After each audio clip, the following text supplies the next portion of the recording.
Thanks for having me, everyone. As Aileen mentioned, my name's Craig Goodwin. I'm the Chief Operating Officer and co-founder of Cyvatar. Cyvatar is a cybersecurity as a service business that makes cybersecurity effortless for small to medium-sized businesses in both the healthcare space, but then wider in the technology space as well. It's an absolute pleasure to be here. We're going to focus for the next 15-20 minutes or so on cybersecurity steps every healthcare organization should take now.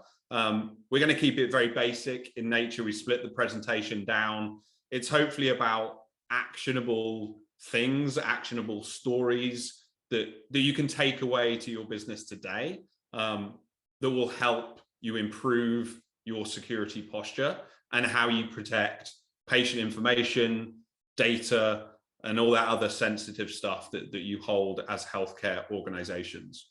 I'm also led to believe there's a bit of a range in terms of size and knowledge within the group. So more than happy to take questions at the end and help as best I can tailor these things towards your specific organizations. So without further ado, a little bit about me. Corey obviously couldn't make it today, unfortunately, but myself and Corey form a relatively unique team in the cybersecurity sphere because we've got a nice balance of vendor side. So Corey spent 25 years of his life building, operating, and running cybersecurity startup companies. He's seen every angle of the cybersecurity industry, from consulting through to penetration testing and technical aspects, and also running a large secure endpoint management vendor as well. And then myself, I'm on the opposite end of the spectrum, so I complement the dark side of the vendor very well, being an end user customer in the cybersecurity space my entire career, since leaving the intelligence services with the UK government. So I've spent 20 years building, operating large-scale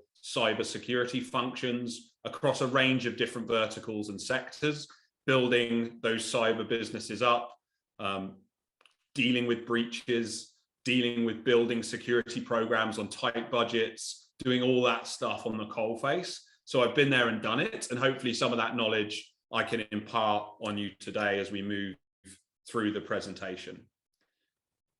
I'm sure everyone in the audience is acutely aware of the current state of cybersecurity within the healthcare industry.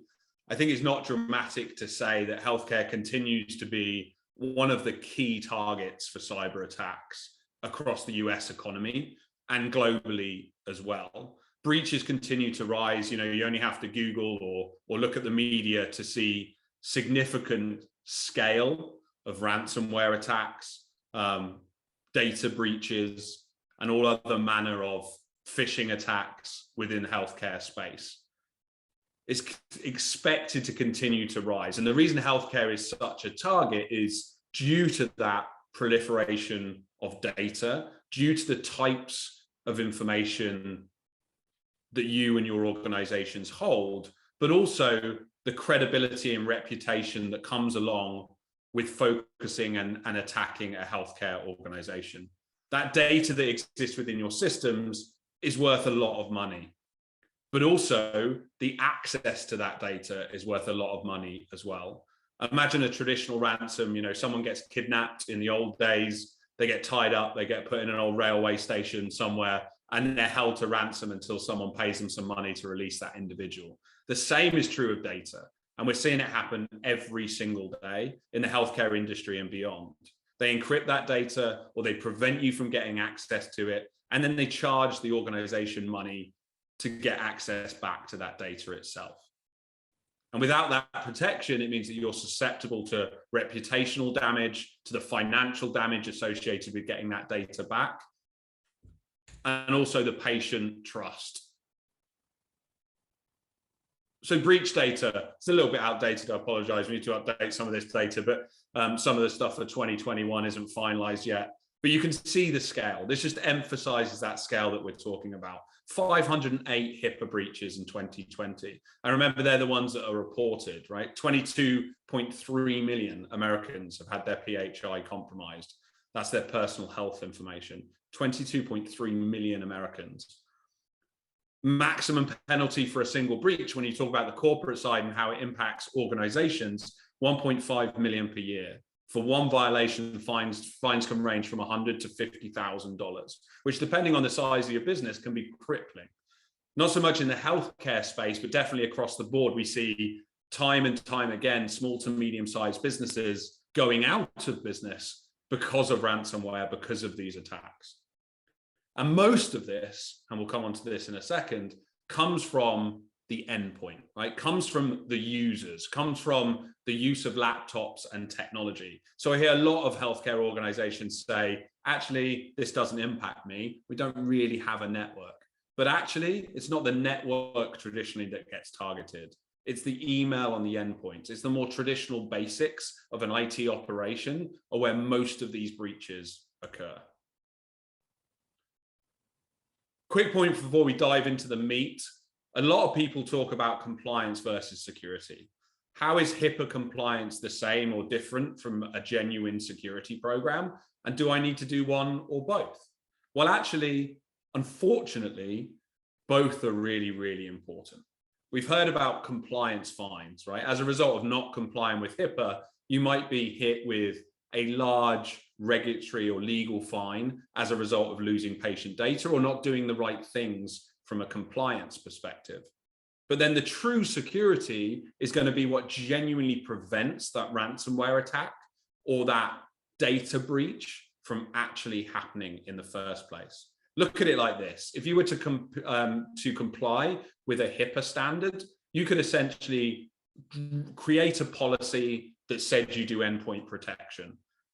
That could become shelfware material and never read and never really followed.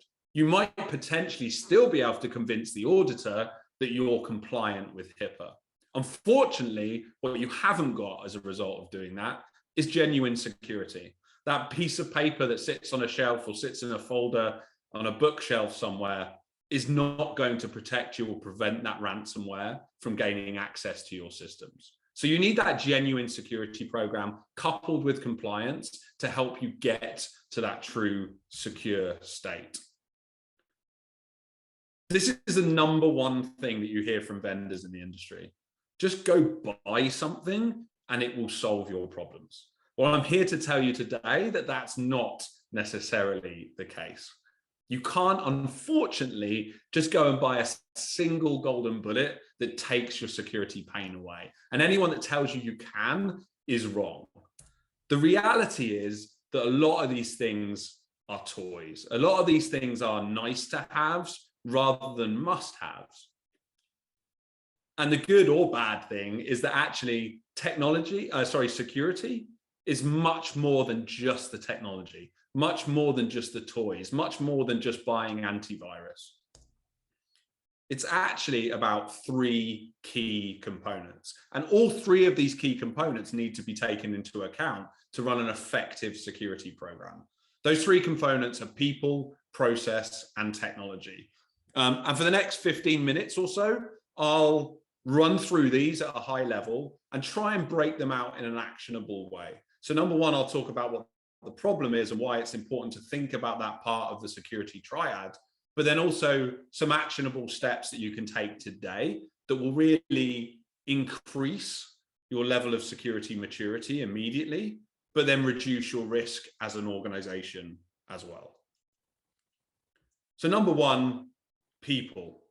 What's the problem with people? Strange question, but you understand why I'm asking it. They're often the weakest link, right?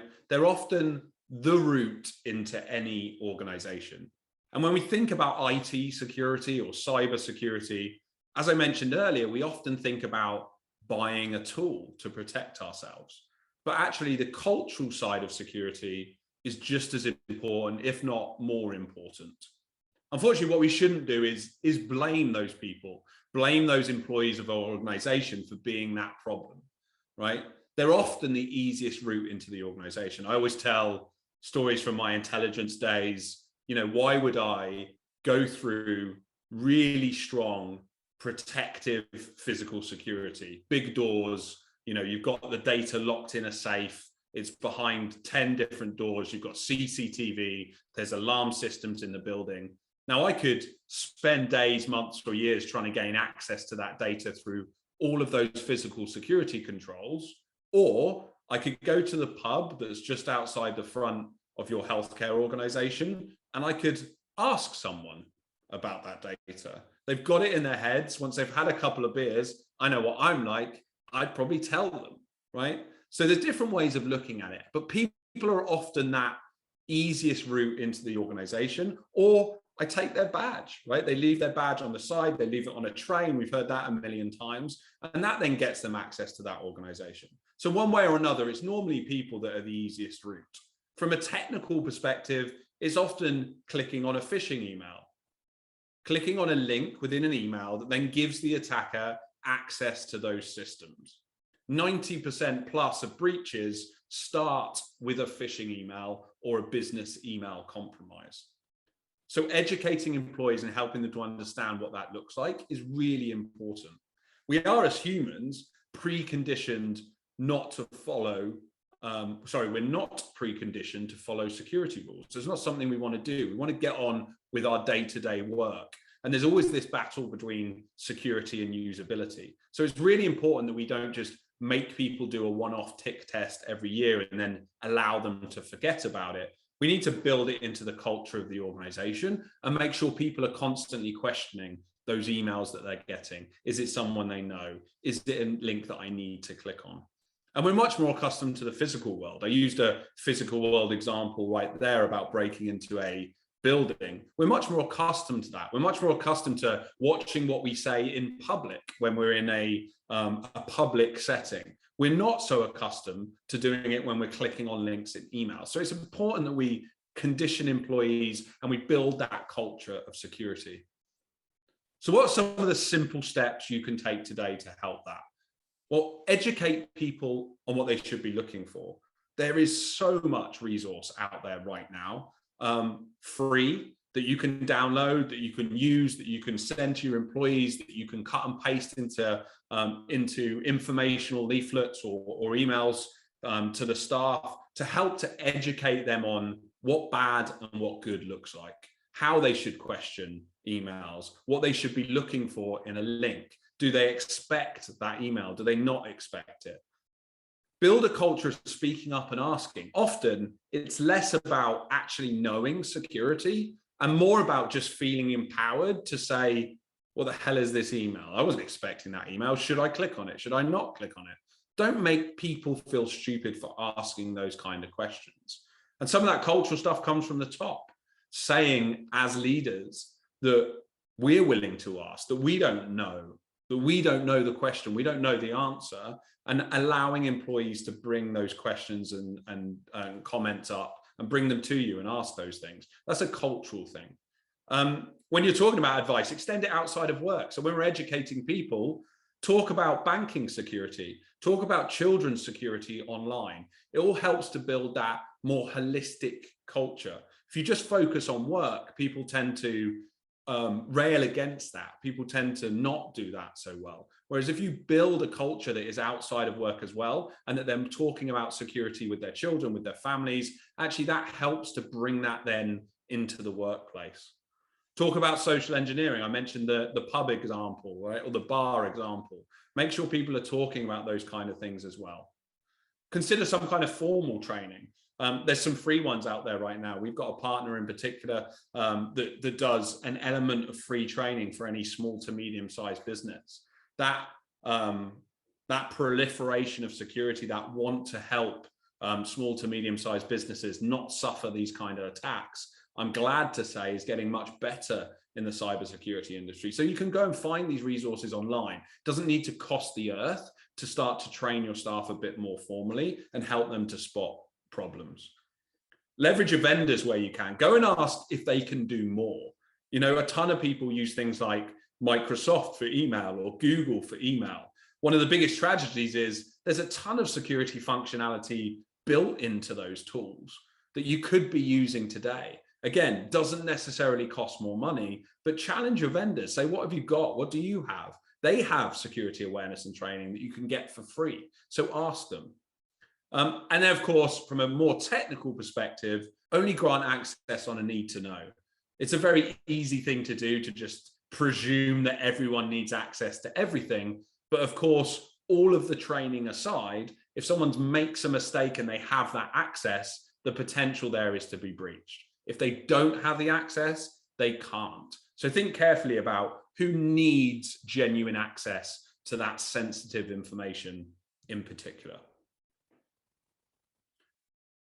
Part 2 of the triad is about process. Again, staying away from technology and talking more about how we do things rather than the technology that we do. This is probably the most forgotten part of the security triad.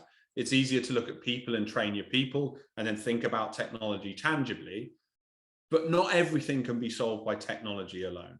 And the way in which we do the things is just as important as what we do. So data handling is a great example of that. It's physical as well as technical. Do you tell your staff to destroy data after they've printed out personal information? Do we tell staff to have good hygiene when they're writing things down on their Excel spreadsheet that exists on their desktop? Make sure that we build those processes and that staff are really knowledgeable about those processes. It's about how you utilize technology and the people. It's all right having a safe that you lock away, but if no one uses it, what's the point in having it? Same as something like a clear desk policy, right? It seems very simple, but actually building the process that ensures that all of the staff are following that means that you can see exceptions, mean that you can manage through exceptions, and you need to have a robust process to make sure that technology is being used properly. It's a bit like that vendor example that I just gave there. You might have antivirus technology. You might have Microsoft data loss prevention technology. But if the process isn't built in to make sure that staff use it, then quite frankly, you might as well not have it. So we need to make sure that those processes are mapped. We need to make sure that the individuals are educated on what those policies and processes are. You don't have to boil the ocean with things like policies and processes. I am not suggesting that you go away and build a massive, robust set of policies that no one ever reads and no one ever uses.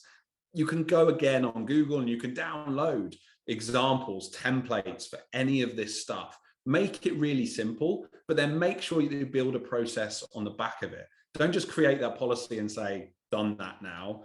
Educate the staff, build that simple process that says every time you see personal information, delete it. Every time you see personal information on a bit of paper that's a hard copy in the office, shred it. Whatever those simple steps are, everything that you do is going to gradually reduce that risk for the organization. And often these things are a failure in process rather than technology. It's often not about the fact that you don't have the shredder in the office. It's often not about the fact that you don't have the antivirus. It's the fact that people didn't know how to use it or misused it that causes the problem. So make sure you create those rudimentary policies and processes and that people follow them. So what are simple steps we can do? Start with the data. Some security companies, a lot of consultants try and make this really complicated because they get a job off the back of it. But fundamentally, if we boil this down, what is it about? Well, it's about that patient information. That's the crown jewels. That's what you guys hold that is the most important thing. So find out where it is, know where it is. It sounds silly, but we seek organizations every day, not just in the healthcare space, but across technology, that don't really know where that data is held. Find where it's held both in the physical space and the technology space, and then work out from there. Work out what those processes would be. Educate staff as to what's important and build those simple processes. How you access that data, what you do with it, where you put it. It doesn't have to be rocket science. Think about your supply chain. Where does that data go? Like, who do you pass that data to? and think a bit outside of the box when it comes to just your physical spaces or just the healthcare organization. Make sure that you're following the supply chain and that you've got control over that. Over communicate where necessary. Can never over communicate, in my opinion. Keep telling people, reinforce the concept, help people to understand what it is that they should be doing, and then utilize the stuff that's out there. There is so much out there right now from a security perspective. Just Google it. You can find policies, you can find processes, you can find templates. It's really easy to find that stuff. Start small, but start to make those small incremental steps that will reduce your risk. And then finally, the piece that everyone always thinks about, which is the technology. And of course, I've said it a couple of times through this, it's not just about the technology, but it does form a fundamental part of everything we're talking about, particularly in the digitalized world that we live in today. It's very, very complicated out there. If you look out to the vendor market, you will see 4,500 plus security companies that are trying to sell you their security product. What you need to do is focus on the basics. There's a lot of marketing that revolves around fear, uncertainty, and doubt. One of the reasons that we built Cyvatar as a business is to rail against that and remove some of that from the industry. Simplify the messaging, help customers to understand what it is that they really need to protect themselves. It's not always easy to know where to start, but start with the basics. And we, at the back of this presentation and afterwards, have a tick list related to ransomware that we'll share with you all, which talks through those very basic things that you can do as an organization, spanning people, process, and technology, that will really help you to build a basic program and start from the ground up. Look to compliance standards. Whilst compliance doesn't fully equal security, there's a lot of good guidance in places like HIPAA. There's a lot of good guidance in there for what those basics should look like. So what are the simple steps you can take from a technology perspective? Even in larger organizations, and I've run huge cybersecurity functions, where even there, the basics weren't done properly. And when I say the basics, I mean focusing on the endpoint. I mean focusing on what you can do to prevent ransomware. The majority of those breaches occur on end user systems, and I mean laptops and desktops. So invest in advanced endpoint protection solution.